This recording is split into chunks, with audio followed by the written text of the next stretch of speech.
stealing is not a sin. Stealing is not a sin. That's what a lot of people say, and a lot of people be like, it all belongs to God. Yes, stealing is a sin. And yes, it all belongs to God, but He's given it to me. He's given it to you. He's given certain people certain things. And actually, it talks about this in the commandments. Thou shalt not steal in the 10 commandments. Stealing is definitely a sin. Stealing sheep is a sin. Stealing other people's property is a sin. Sheep aren't the pastor's property, but they have been given governorship over the sheep. And so stealing them is called proselyting. That is a sin. That is bad behavior. That is not the kingdom protocol. That is definitely out of order. I just want to talk about something very briefly because it's been brought to me and Apostle April's attention. That is someone, maybe a couple of people going around and DMing some of our members, DMing some of the sheep that I cover, me and her cover, and giving them prophecies.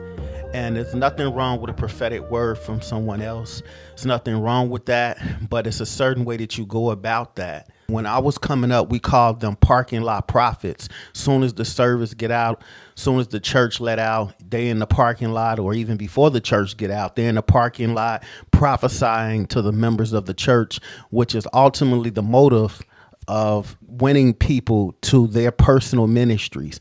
And so that's out of order. Deuteronomy 22:1-4, you can read that in your own spare time. It speaks about stealing sheep, stealing cattle, stealing ox. People are not cattle, people are not ox, but the Bible does refer to people as sheep. And so stealing or proselyting, as it's called, fleecing another man's coverage, fleecing another man's sheep or another woman's sheep, those that God has given them stewardship over. You got to be careful about that because there's a certain way to do things. And this individual, I don't know exactly who this person is, but it's been brought to my attention a few different times. And it's been brought recently this morning / kind of, I guess, this afternoon, because it's just turning 12 not too long ago.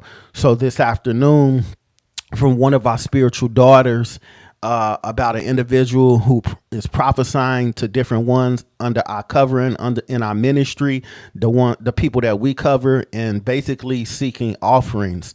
Again, there's a certain way to go about things and do things. If you want to prophesy, especially if you dealing with a known or a popular minister, such as myself and such as my wife, because we are popular to a certain level. If you want to deal with, and doesn't matter if they're popular or not, but specifically speaking on us and my ministry, if you want to prophesy to people that are supporters, people that give money, people that you see give money, and people that are supporters of our ministry, then it's a certain way that you go about doing that. You go to the head, you go to the lead pastor, or you go to the head prophet, the one that oversees the ministry, and you have a conversation with them about that. You discuss, maybe I can minister to your people, or maybe I can, if it's okay, we can do a conference together. It's a certain way that you go about things, and you develop a relationship with that minister, with that pastor, or with that prophet, or with that apostle.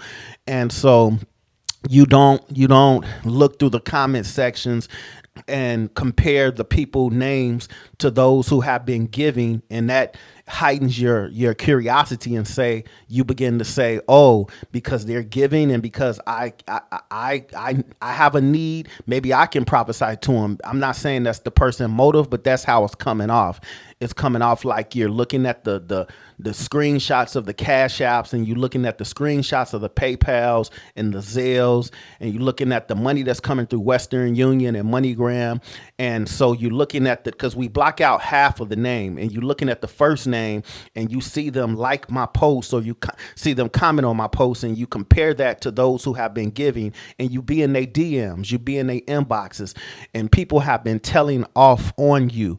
So whoever you are, be safe with that. Be careful, because you don't want God's judgment to come upon you for proselyting or stealing another man's sheep, those who he covered. The sheep belongs to God, yes, but God has given certain ones coverage certain ones the leadership or the covering authority over certain people's lives. So you got to be careful with that. And I'm gonna say this plainly and boldly: anybody who is in your DM, whether it's this particular person or it's anybody, another minister, prophet, even if they don't got a title, and they're in your DMs prophesying to you, or seeking finances, seeking money, seeking offerings. And sometimes they'll be smart enough not to seek an offering. Sometimes they'll just say, okay, well, let me just prophesy, and then the offering thing will come down the line. It'll come later.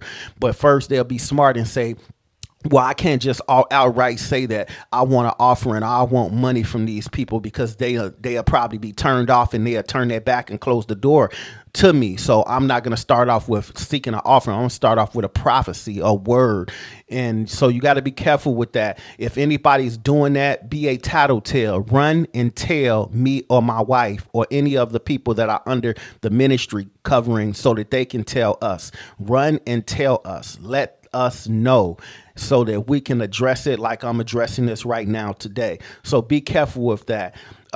You have a prophet, you have an apostle, you have 2 apostles and 2 prophets that cover you.